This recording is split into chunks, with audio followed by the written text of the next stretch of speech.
Debbie's dementia continues to worsen as she remains behind bars for a crime she didn't commit.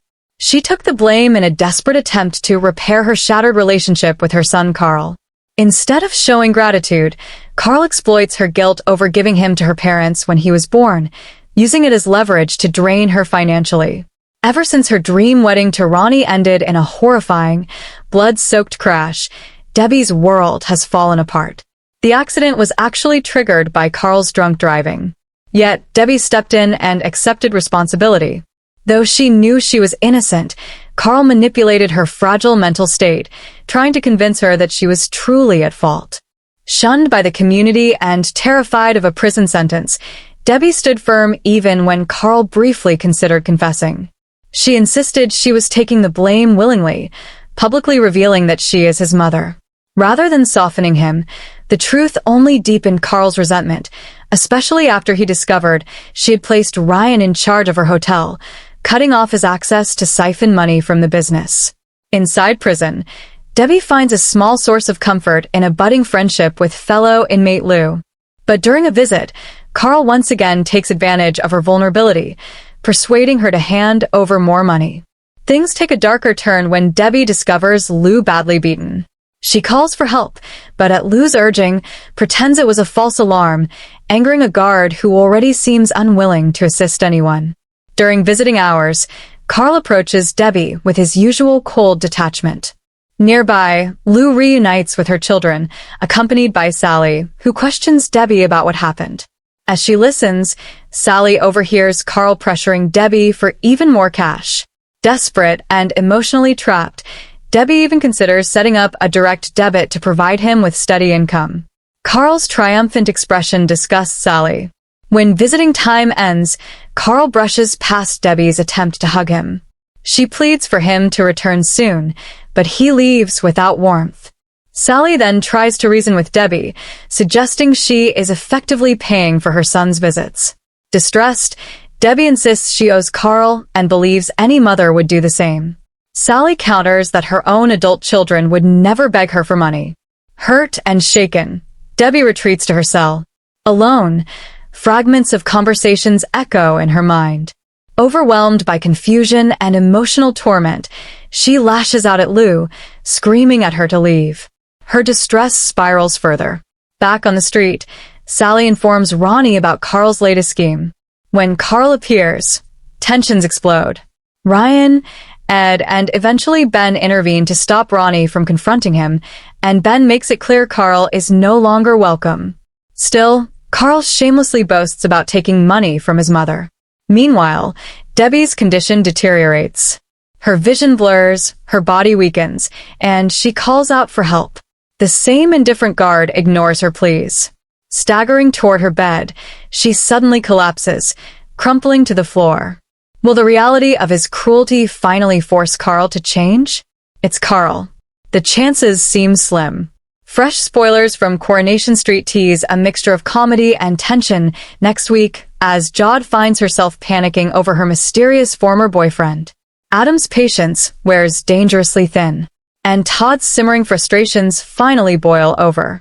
Jodie Ramsey, portrayed by Olivia Francis Brown, made a dramatic entrance earlier this year when she was discovered hidden in the back of Graham Foster's van during the explosive Corrie crossover episode.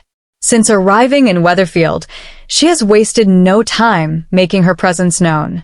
Bold, outspoken, and unapologetically confident, Jodie has quickly embedded herself into the fabric of the street. Within hours of meeting her, David offered her a place to stay, and she has since firmly planted herself within the Platt household. She's built a strong connection with her niece, Lily, exchanged playful flirtation with Carl Webster, and even managed to secure a job at Roy's Rolls shortly after revealing herself as Shona's long-lost sister. It's clear Jodie knows exactly how to make an impression. However, upcoming scenes show a lighter, though still chaotic side to her storyline. Jodie finds herself tasked with walking the Platts' dog, amusingly also named David. While out on her canine duties, she crosses paths with Adam, who wastes no time scolding her about the importance of cleaning up after the dog. Though she flashes a polite smile, it's obvious she's bristling beneath the surface. Matters escalate when the dog lifts his leg on Adam's brand new car. Adam is outraged, but Jod appears thoroughly unbothered, refusing to treat his anger with any seriousness. The situation grows even more awkward when Tracy spots the dog inside the cafe and threatens to report Jod for breaching hygiene rules. Adam later confronts her, armed with a suspicious bag of dog mess as evidence. Jod flatly denies responsibility, but David senses she's not being entirely truthful. Frustrated, Adam vents to Daniel and Aaliyah, who advise him that the only way to prove anything is to catch her red-handed. Instead of backing down, Jod and David escalate the prank, attaching another bag of dog waste to Adam's car before running off in fits of laughter. Their amusement may be short-lived, though. Lily warns them that they won't find it funny once they check the Weatherfield community page online. Panic sets in for Jod when she realizes the incident has been filmed and shared publicly. She confides in David that if her ex-boyfriend sees the video, he could figure out where she is and track her down. Concerned, David promises to speak to Adam and try to resolve the escalating feud. Elsewhere on the street, emotions are running high for Todd and Theo. Theo's birthday celebrations begin with Todd and Summer singing to him, but his reaction to the gifts suggests disappointment rather than gratitude. Later at the bistro, Theo invites Gary and Maria to join his birthday lunch while Todd is delayed at work. When Todd finally arrives, Theo's icy glare makes it clear he's unimpressed. As the meal concludes, Theo insists that they cover Gary and Maria's bill. Todd awkwardly admits he only has 80 pounds to his name, clearly embarrassed by his financial struggles. Back at the flat, tensions explode. Theo accuses Todd of spoiling his birthday and orders him to fetch wine. When Todd gently suggests coffee as a cheaper alternative, Theo completely loses his temper. The following morning reveals the aftermath of their argument.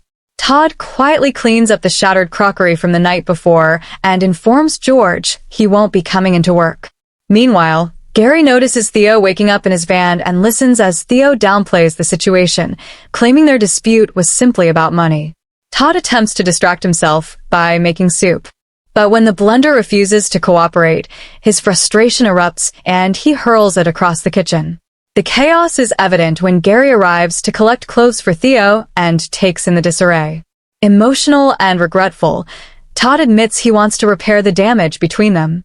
After Gary intervenes, Theo agrees to meet Todd for a conversation. Later, friends gather at the Rovers to lift Todd's spirits. George, Christina, Sarah, and James try their best to cheer him up. However, when Todd spots Theo, he becomes overwhelmed with emotion and abruptly leaves. Theo follows, insisting they need to talk things through. As James helps a heavily intoxicated Todd home, Theo lingers in the shadows, watching silently. The tension deepens further when Theo overhears Summer telling George that James stayed overnight on the sofa. His expression suggests that misunderstandings and jealousy may soon complicate matters even more. With Jod's past threatening to catch up with her, Adam determined to get the upper hand. And Todd and Theo's relationship hanging by a thread, Weatherfield is set for another dramatic and unpredictable week. Coronation Street airs on Mondays, Wednesdays, and Fridays at 8 o'clock p.m. on ITV1 and streams on ITVX.